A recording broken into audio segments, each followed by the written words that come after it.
तो यहाँ पे देखो काफी सारी चीजें सेट हो गई हैं यहाँ पे। तो हम यहाँ पे किस तरीके से करें वो नहीं आया था, सेवा नहीं आया चित्रंजन। आगे? आ गया। सारे आगे।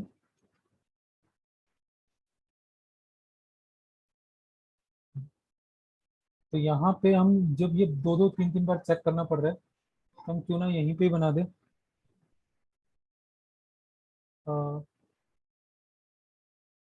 Set dollar customer underscore number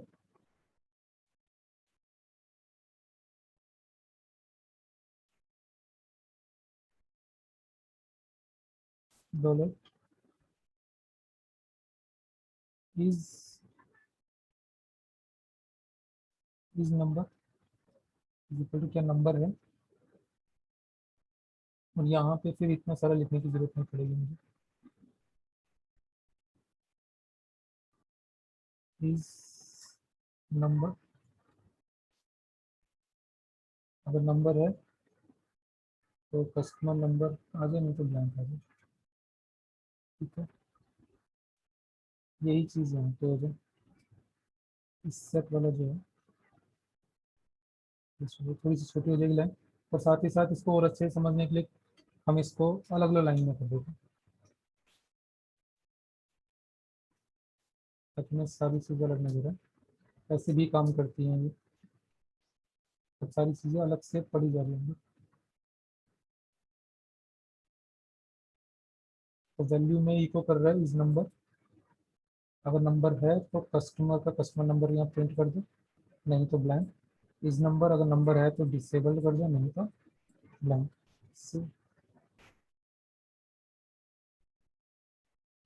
refresh.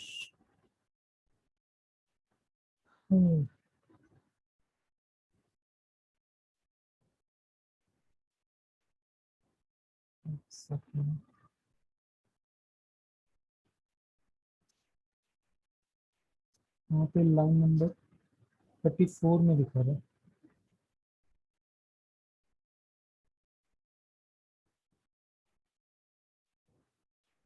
Undefined index customer underscore number. पहले हम इस फील्ड को ऐसे यहाँ करते हैं, फिर करते हैं मतलब ये आ गया। जब एडिट कर रहे हैं तो ये रिकॉर्ड इसके यहाँ मिल नहीं रहा, वो मिलेगा तब जब यहाँ से नेम पास होगा कस्टमर अंडरस्कोर नंबर। ये फील्ड भी जाना चाहिए क्योंकि ये डिसेबल्ड है, इसलिए पास हो ही नहीं रही है। जब ये पास ही नहीं हो रही है तो मैं यहाँ कलेक्ट करने की जरूरत ही नहीं है। ठीक है, अब देखो यहाँ से ब्लैंक को हम यहाँ पे लाते हैं। अब अगर हम यहाँ से क्लिक करके एडिट करें, अब लाइन नंबर 43 में, क्योंकि यहाँ कर दिया और यहाँ नहीं किया। 43 customer number is equal to customer underscore number, यहाँ तो चाहिए हमें।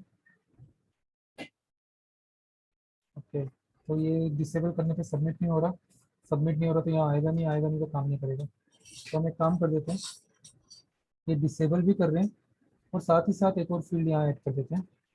कौन सी? Input type is equal to hidden and name is equal to customer underscore number and value is equal to dollar customer customer underscore number.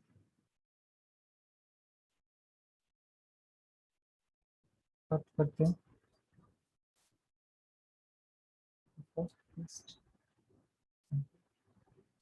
ये hidden field आ रही है, but अगर ये नंबर सेट है तभी ये फील्ड ऐसे आनी चाहिए ना, नहीं तो नहीं आनी चाहिए।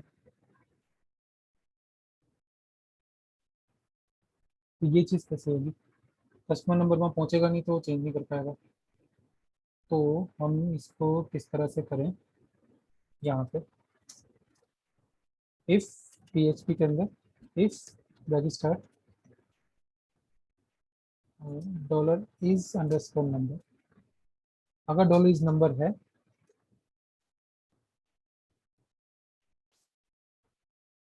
तो ऐसा यहाँ पे शुरू से लेते हैं।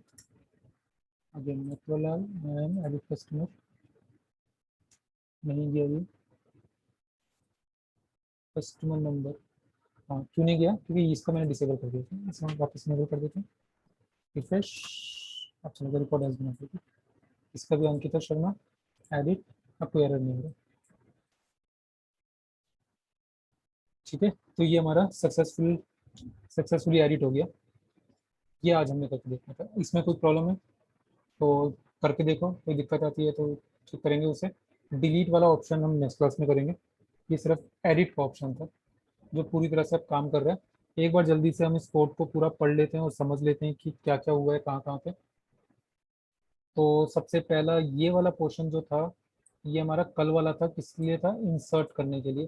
तो हमने यहाँ कमांड बनाई, MySQL क्वेरी किया, जिससे वो रन अगर सक्सेसफुली हो जाती है तो ये करके रिकॉर्ड हैज बीन सबमिटेड, नहीं तो सम प्रॉब्लम फाउंड। ये हमने कल किया था। आज हमने वही किया, रिकॉर्ड यहाँ से कलेक्ट किया, कमांड बनाई, अपडेट किया अब की बार, और यहाँ पे बोल दिया कि अगर ये क्वेरी रन हो जाती है सक्सेसफुली तो रिकॉर्ड हैज बीन अपडेटेड, नहीं तो सम प्रॉब्लम फाउंड। सेम वही वाला कल वाला ही है, बस यहाँ पे ये चीज़ चेंज की है जो आज हमने सीखी थी। इसमें पहले अपडेट आता है, फिर टेबल का नाम, फिर सेट, फिर यहाँ पे मल्टीपल फील्ड डाल सकते हैं। जैसे हमने डाला customer name is equal to dollar customer name, contact is equal to dollar contact, email is equal to dollar email, where customer number is equal to dollar customer number. तो ये हमारे पास सारी की सारी फील्ड पोस्ट डेटा के through आ रही है। इसको रीडेबल करने के लिए हम यहाँ कर देते हैं ताकि आराम से पढ़ सकें इजीली। तो ये हमारा डेटा कलेक्ट हो रहा है यहाँ पे। अब यहाँ पे फॉर्म की बारी आती है।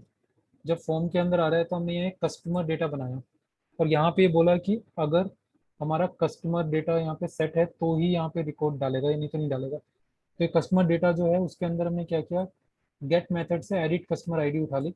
ये एडिट कस्टमर आईडी यहाँ पे क्लिक करने पर यहाँ ऊपर आ जाती है। तो एडिट कस्टमर आईडी हमने वहाँ से उठाई और सिलेक्ट कर लिया डेटा कस्टमर से, जहाँ पे customer number is equal to वो एडिट कस्टमर आईडी है। देन इस क्वेरी को रन किया, और जब सिंगल रिकॉर्ड उठाना है तो वाइल लूप लगाने की जरूरत नहीं है, क्योंकि एक ही रिकॉर्ड उठाने। तो MySQL_fetch सॉफ्ट के थ्रू हमने उठा लिया। उसके बाद फॉर्म के अंदर गए हम। यहाँ पे मैंने बोल दिया कि अब ये सबसे पहला रिकॉर्ड में दो दो बार मुझे कस्टमर नंबर चेक करना पड़ रहा था, तो इसलिए मैंने यहाँ पे ये डॉलर इज नंबर करके एक ही बना दिया, और बोल दिया कि अगर कस्टमर नंबर सेट है, कस्टमर नंबर कहाँ से सेट होगा, कस्टमर डेटा ये जो है ये यहाँ पे फिल हो रहा है। अगर ये फिल हो गया और उसमें कस्टमर नंबर आ गया तो हम ये रिकॉर्ड को, मतलब इसको यूज कर पाएंगे। इस नंबर से हम ट्रू हमें आंसर आएगा, नहीं तो फॉल्स आएगा। तो यहाँ पे मैं यही बोला वैल्यू के अंदर, अगर इस नंबर है मतलब ये ट्रू है तो फिर यहाँ पे कस्टमर नंबर डाल दो, नहीं तो ब्लैंक रहने दो। इसका मतलब कस्टमर नंबर तभी आएगा अगर कस्टमर नंबर इसको यहाँ पे मिला तो। दूसरा मैंने बोल दिया कि अगर कस्टमर नंबर मिल रहा है इसको तो डिसेबल भी रखो फील्ड को। फील्ड अगर डिसेबल कर दिया तो इसमें चेंजेस नहीं किए जा सकते, बट साथ ही साथ ये सबमिट भी नहीं होता। हमें वैल्यू तो सबमिट करानी थी, इसलिए मैंने बोल दिया कि अगर नंबर सेट है तो ये हिडन फील्ड डाल दो साथ में। इस हिडन फील्ड के अंदर हमने कस्टमर नंबर, जो कि सेम नाम रखा जो यहाँ पे था, तो यहाँ पे देखो दोनों में से सिर्फ एक ही चलेगा। अगर ये हमारा डिसेबल है तो ये तो जाएगा ही नहीं, तो ये वाला जाएगा कस्टमर नंबर।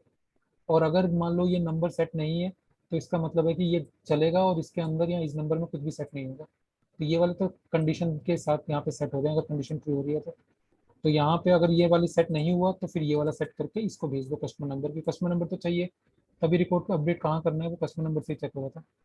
इसी तरह मैंने यहाँ पे कर दिया, कस्टमर में कस्टमर नेम सेट है तो यहाँ कस्टमर नेम टाइप कर दो, नहीं तो ब्लैंक रहने दो। तो एडिट फॉर्म के अंदर कस्टमर नेम आ रहा है, नहीं तो ब्लैंक रहेगा। इसी तरह यहाँ कस्टमर कॉन्टैक्ट के थ्रू हो रहा है, इसी में ही ईमेल के थ्रू।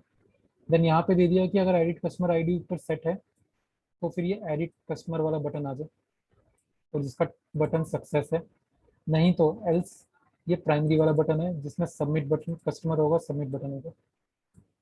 That's all. नीचे ये तो रिकॉर्ड भी एज इट इज दिखाएगा। तो बस आज हमने इतना ही किया, एक ये नई क्वेरी लगाई एल्स कंडीशन लगा करके यहाँ पे, एल्स इफ लगा करके, और अगर एडिट कस्टमर सेट है तो एडिट कस्टमर यहाँ पे हमने सेट किया था इसके अंदर कि अगर एडिट कस्टमर आईडी सेट है तो फिर बटन जो है वो एडिट कस्टमर उसका नाम ये हो जाए, और अगर ये नहीं है तो बटन का नाम सबमिट कस्टमर हो जाए। तो एडिट कस्टमर यहाँ आ रहा है, तो उसको मिल गया वो, तो ये तो सबमिट कस्टमर का तो ये रहा, एडिट कस्टमर का उसको मिल रहा है, तो यही रिपोर्ट फैच करेगा, देन अपडेट स्टेटमेंट तैयार करेगा, देन इसको रन करेगा और फिर बताएगा कि रिपोर्ट सक्सेसफुली अपडेटेड हुआ है कि नहीं हुआ या कोई प्रॉब्लम फाइंड हुआ। That's all. तो इतना ही हमने किया आज, बेसिकली एडिटिंग का सारा पोर्शन हमने किया आज, और कुछ भी नहीं किया। इस एडिटिंग के पूरे पोर्शन को आपने अब करके देखना है। यहाँ पे भी अगर आप देखोगे तो एडिट के लिए मैंने क्या दिया था, ये वाला update customers set email is equal to chore@gmail.com where customer number is equal to 420। तो यही वो इसने इस वाले रिपोर्ट को जो ठग@gmail.com था, इसको नेक्स्ट उसमें chore@gmail.com कर दिया। ठीक है, तो ये वाली स्टेटमेंट जो है, ये और वहाँ वाली स्टेटमेंट सेम है। यहाँ बस हमने सेट ईमेल किया है सिर्फ, वहाँ पे तीन तीन फील्ड हमने सेट की हुई है। पहला customer name, set customer name is equal to ये वाला, फिर कोमा लगा के दूसरा भी कर दिया, contact is equal to this and email is equal to this. इसको और रीडेबल बनाने के लिए थोड़ा नेक्स्ट टाइम में कर दे। तो यहाँ पे तीन फील्ड हमने कोमा लगा लगा के तीन फील्ड सेट किए, लास्ट में कोमा नहीं लगा हुआ, एंड वेयर क्लोज के थ्रू हमने इसको कर दिया। और ध्यान रखना, वैल्यू जब भी डाली जाती है सिंगल या डबल कोट के अंदर डाली जाती है, इसलिए मैंने ऐसा किया, क्योंकि बाहर मेन हमारा डबल कोट है तो इसके अंदर हम सिंगल कोट ही यूज़ करेंगे, यहाँ डबल नहीं कर सकते, नहीं तो मैच हो जाएगा ये। तो ये वाला डबल कोट मैच कहाँ से हो रहा है, आखिरी वाले से, बीच में कोई मैच नहीं होना चाहिए, नहीं तो वो यहीं पे फिनिश हो जाएगी स्टेटमेंट। तो इसलिए डबल कोट के बीच में मैं सिंगल स्टेटमेंट यहाँ पे कोट किया। That's all. इसमें कुछ समझ नहीं आया तो बताओ, नहीं तो आज इतना ही करेंगे, कल करते हैं इसके आगे। कल मीन्स मंडे को नेक्स्ट क्लास में। अब मंडे को हमारी रिवीजन क्लास होगी, कोशिश करेंगे रिवीजन क्लास इंस्टीट्यूट में ही करें, वहाँ पे प्रॉपर इसका देख मतलब फेस टू फेस सारी बातें हो जाएंगी, सिर्फ रिवीजन करेंगे मंडे को और कुछ नहीं। अभी कोई प्रॉब्लम है तो बताइए, नहीं तो क्लोज करें।